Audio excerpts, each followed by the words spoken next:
thing. And I also was looking at the Green Party politics from the inside and seeing that it was just like every other party. And so I was, what do I do with my life now? Because I can't go on with either of these. And what happened was a very strange thing happened, because in the early part of, what would it be, 1989, I started having this feeling that when I was in a room alone, I wasn't alone. And it's like there was an atmosphere there. There's something there. And through 1989, this got more and more and more powerful, to the point where in early 1990, I was working for the BBC, and I was staying at a hotel called the Kensington Hilton, just down from the BBC headquarters. And I'm sitting on the side of the bed, and in this apparently empty room, and there was such a sense of a presence there that I said into the room, if there's something there, would you please contact me, because you'll drive me up the wall.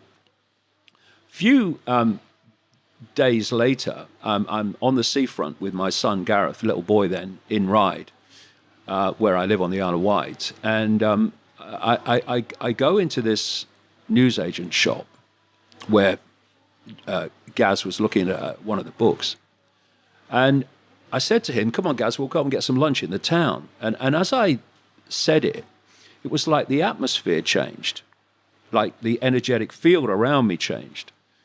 And all I heard, it wasn't a voice, it was a very strong thought form. It said, "Go and look at the books on the far side." And I'm standing there thinking, Do not shut yourself. yeah. No, basically, what the...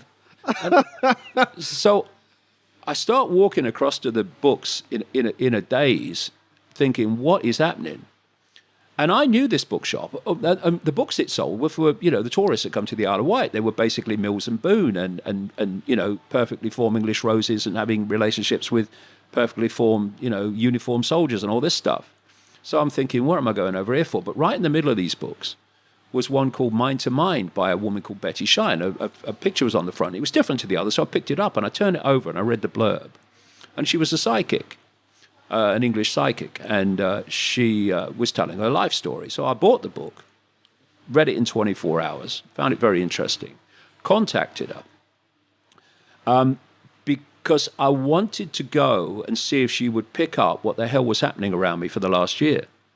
And so I went. I told her nothing. What I told her was, because she did this hands-on healing as well, which is just an exchange of energy. It's not mumbo-jumbo, it's an exchange of energy. Icke. Yeah, it's just an exchange of energy. That's all it is. But anyway, I told her that because I said, I've got arthritis. Maybe it will help. Because I didn't want to give anything away what was happening to me. So I'm sitting on this bench, this medical type bench in her front room. And, she's chatting away. And she's doing the whole, hands-on healing just next to my left knee. And suddenly the atmosphere changed again. And I felt like a spider's web on my face. Now, what hit me was, in her book, she said, when other levels of reality are trying to lock into you, you sometimes feel like a spider's web on your face. Well, I know what that was now. It's electromagnetic energy. You know when you're in a crowd, a football crowd of great emotional excitement, you feel like a charge of energy. Mm-hmm. The hair stands up on your neck, That's electromagnetic. They're electromagnetic fields. So that's what I was feeling. But it did feel like a spider's web on my face. And I said nothing to Betty, but I'm thinking, what the hell? And then about 10 or 15 seconds later, she reels her head back and she said, "My God, this is powerful. I've got to close my eyes for this one." And my bum's for going further down the... What have you got yourself into here, Icke? And she starts telling me in March 1990...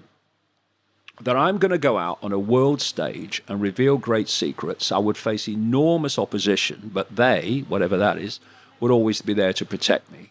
And that there was a shadow over the world, and there was a story that needed to be told, that humanity was going to go through a phase of waking up and coming out of basically its coma, which is programming. and that I was going to go out and do that. One man cannot change the world, but one man can communicate the message that can change the world, was one of the things she said. And I'm sitting there. I'm a television presenter for the BBC. I'm a national spokesman for the Green Party. And I'm thinking, what are you talking about? and so I then leave her and get on a train. She lived near Hassocks in Sussex, or in Hassocks actually. And then I drove up, or went up in the train to present a television program. But from that moment on, one of the things that was said that she said, because she said, the first thing she said is she had no idea about this interaction in the Kensington Hilton. She's saying that they're telling me they know you wanted them to contact you, but the time wasn't right, and you know now you've been brought here to be contacted. And they said they're saying that you're going to be led to knowledge, and at other times knowledge will be put into your mind. Oh, all right, okay, what? So anyway, after that... See, at that time, David, did you think she was maybe crazy because you didn't understand that? Or was you an open book? Because when you speak out about stuff like that, people go, well, he's maybe crazy, but again, it's judging people and everybody's in their own different paths. Yeah, I mean, what I've been like, mate, all my life is I've never dismissed things that I can't know absolutely are not true.